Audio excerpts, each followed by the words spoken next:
తనూజ గారు ఈవెంట్కి వస్తే ఒక బాధ, రాకపోతే ఇంకో బాధ. కళ్యాణ్ సపోర్ట్ చేస్తే ఒక బాధ, చేయకపోతే ఒక బాధ. ఇన్స్టాగ్రామ్లో సపోర్ట్గా స్టోరీ పెడితే ఒక బాధ, పెట్టకపోతే ఒక బాధ. వీళ్ళ బాధ ఏంటో నాకు అర్థం కాదు. తనూజ గారు ఏం చేసినా తప్పే, తనూజ గారు ఎలా చేసినా తప్పే అంటారు. అసలు నిన్న కళ్యాణ్ ఈవెంట్ ఎంత బాగా జరిగిందండి. కళ్యాణ్ ఈవెంట్ ఎంత బాగా జరిగింది. ఆ కళ్యాణ్ ఈవెంట్కి తనూజ గారు గెస్ట్గా రావడం చాలా మ్యూచువల్ ఫ్యాన్స్ అందరికీ సంతోషమే. దాన్ని ముక్కలు ముక్కలకు కట్ చేసి పెట్టుకుంటారు. వాళ్ళు పెట్టుకుంటారో అది వాళ్ళ ఇష్టం. ఏ సాంగ్ పెట్టి చేసుకుంటారా, ఎలా చేసుకుంటారా, ఎలాంటి ఎడిట్లు చేస్తారో వాళ్ళ ఇష్టం. అది మీరెవరు చెప్పడానికి? ఈ సాంగ్ బాగాలేదు, ఈ ఎడిట్ బాగాలేదు, ఇంకెంతకాలం లేపుతారు, ఇంకెంతకాలం హైలైట్ చేస్తారు, మీరు మారరా, మీరు వదలరా, మీరు వాళ్ళని ప్రశాంతంగా బతికినవరా అంటే ఏం చేస్తున్నారు నాకు అర్థం కాలే. మ్యూచువల్ ఫ్యాన్స్ ఏం చేస్తున్నారు? వాళ్ళు ఏమన్నా పట్టుకొని ఇది వెనకల నుంచి కత్తితో మంచి కత్తి తీసుకొని పొడుస్తున్నారా వెనకల నుంచి? లేకపోతే ఈ వాళ్ళని ఏమన్నా బూతులు మాట్లాడి టార్చర్ పెడుతున్నారా మీలాగా, కొంతమంది హేటర్స్ లాగా, టాక్సిక్ ఫ్యాన్స్ లాగా? లేదే. వాళ్ళిద్దరు వచ్చిన మూమెంట్స్నే కదా, వాళ్ళిద్దరు కలిసిన మూమెంట్స్నే కదా ముక్కలు ముక్కలు కట్ చేసి పెట్టేది. మీకేం బాధ నాకు అర్థం కాదు. ఎక్కడ చూడు, ఏ ఛానల్ కింద చూడు, ఆవిడ మ్యూచువల్ ఫ్యాన్, మన అందరికీ మ్యూచువల్ ఫ్యాన్ గారు ఉన్నారు కదా, బుజ్జి క్రియేషన్స్ నందు గారు, ఆవిడ వీడియో కింద కూడా అంతే. ఇంకా పోతే ఇక కొంతమంది మ్యూచువల్ ఛానల్స్ ఉన్నారు, కొంతమంది ప్రతి దాని కింద ఒకటేమైనా ఏడుస్తున్నారనమాట. అంటే ఇదే తనూజ రాకపోతే ఇంకో రకంగా ఏడ్చేవాళ్ళు. తనూజ నెగ్లెక్ట్ చేసింది, తనూజ పట్టించుకోలేదు, తనూజ దేకలేదు, తనూజ వదిలేసింది, ఇలాంటి మాటలన్నీ మాట్లాడతారు. ఇప్పుడు తనూజ వస్తుందా రాదా అని చెప్పేసి 3 రోజుల నుంచి డిబేట్లు చేసి ఏదో అంతర్జాతీయ సమస్యలాగా చేశారు దీన్ని.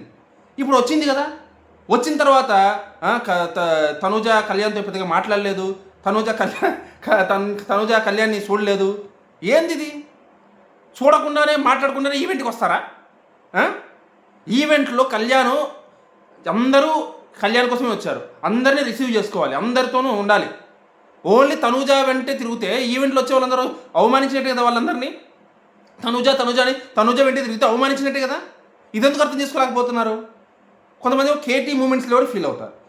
ఇప్పుడు కేటీ మూమెంట్స్ కావాల్సి వచ్చిందా మీకు? నాకు అర్థం కాదు. ఇంకేం కావాలండి? వాళ్ళిద్దరు కలిసి ఒక చోట కనిపించడమే మూమెంటు. ఇంకేం కావాలి దానికి? అంటే మీరు పక్కన కూర్చొని మాట్లాడుకొని సరదాగా నవ్వుకొని బిగ్ బాస్లో ఉన్నట్టు ప్రతి చోట ఉండాలంటే కుదరదు. ప్రతి ఒక్కరూ అది ఎక్స్పెక్ట్ చేస్తే అవ్వదు. ఒకరెవరో గత 4 రోజుల నుంచి సాగుదూపుతున్నారు నన్ను కామెంట్స్లో, వాళ్ళిద్దరికి పెళ్లి చేయండి అని చెప్పి. నేనేమన్నా పూజారినే కూర్చోబెట్టి ముహూర్తాలు చేసి చూసి పెళ్లి చేయడానికి? నాకు అర్థం కాదు. నేను ఏదో ఇన్స్టాగ్రామ్లో ఫేమస్ అయిపోయానంట, నేను ఇన్ఫ్లుయెన్సర్ అంట, వాళ్ళిద్దరు పెళ్లి చేసేయాలంటే ఎందుకు మాట్లాడతారండి మీరు? ఇప్పుడు పరిస్థితి ఏంటి? ఇప్పుడు సిచ్యువేషన్ ఏంటి? మీరు మాట్లాడుతుంది ఏంటి? ఇప్పుడు కెరియర్ ముఖ్యమా, వాళ్ళ పెళ్ళికి ముఖ్యమా? వాళ్ళ పెళ్ళి వాళ్ళ ఇష్టం. మనం ఎవరు చెప్పడానికి? మనం ఎవరు? మనం వాళ్ళిద్దరిని ఇష్టపడడం వరకే మనం చేయగలం. పెళ్ళికి ఇవన్నీ వాళ్ళ పర్సనల్, వాళ్ళ జీవితం సంబంధించిన విషయం. మనం దాంతో జోక్యం చేసుకోలేము. మీకు ఎందుకు అర్థం కావడం లేదు? 3 రోజుల నుంచి 4 రోజులు సాగుతున్నారు. ఎవరో ఆవిడ బ్రోనా లేదా సిస్టరా నాకు అర్థం కావడం లేదు. ఇప్పుడు 3 రోజుల నుంచి 4 రోజులు సాగుతుంది కామెంట్స్ ఉన్నాను. నాకు లిటరల్గా చిరాకు వస్తుంది అనమాట. అందరికీ ఒకటే చెప్తున్నాను, వాళ్ళు కలిసి కనిపించే కొన్ని మూమెంట్స్ని మాత్రమే మనం ఎంజాయ్ చేయాలి. వాళ్ళు ఇచ్చిందే మన ప్రసాదంలో తీసుకోవాలి, కానీ మనం ఇది కావాలి అది కావాలని ఎక్స్పెక్ట్ చేయకూడదు. ఎక్స్పెక్ట్ చేసి అనవసరమైన కామెంట్లు పెట్టకూడదు. ఇంకా హేటర్ సంగతి సరే, వాళ్ళు ఎలాగో ఎంత చెప్పినా మారలేండి, అది వేరే విషయం. మీకు చెప్తున్నాను, వాళ్ళు కలిసి కనిపించడమే గొప్ప విషయం ఇప్పుడున్న పరిస్థితిలో. తనూజ రావడమే గొప్ప విషయం ఇప్పుడున్న నెగిటివిటీకి. ఈ ఈవెంట్కి వచ్చిన దానికి కూడా తనకు ఎన్నో డిఎమ్స్ పోయి ఉంటాయి, ఎన్నో మాటలు అని ఉంటారు ఇన్స్టాగ్రామ్లో. ఆ రోజు డెమాన్ ఈవెంట్కి వచ్చినప్పుడు కూడా అని ఉంటారు. కానీ అవన్నీ లెక్క చేయకుండా తనూజ రావడం అనేది నిజంగా గొప్ప విషయం. ఆ మాత్రం వాల్యూ ఇస్తుంది కళ్యాణ్కి, అంత సంతోషపడకుండా ఏందో మీరు. నాకు అసలు లిటరల్గా ఈ కామెంట్లు చూసిన తర్వాత ఏ రోజుల్లో ఉన్నారు, ఏ కాలంలో ఉన్నారు, ఇంకా బిగ్ బాస్ దగ్గర ఆగిపోయారు అనిపించింది. అయిపోయింది, మూవ్ ఆన్ అయిపోవాలి.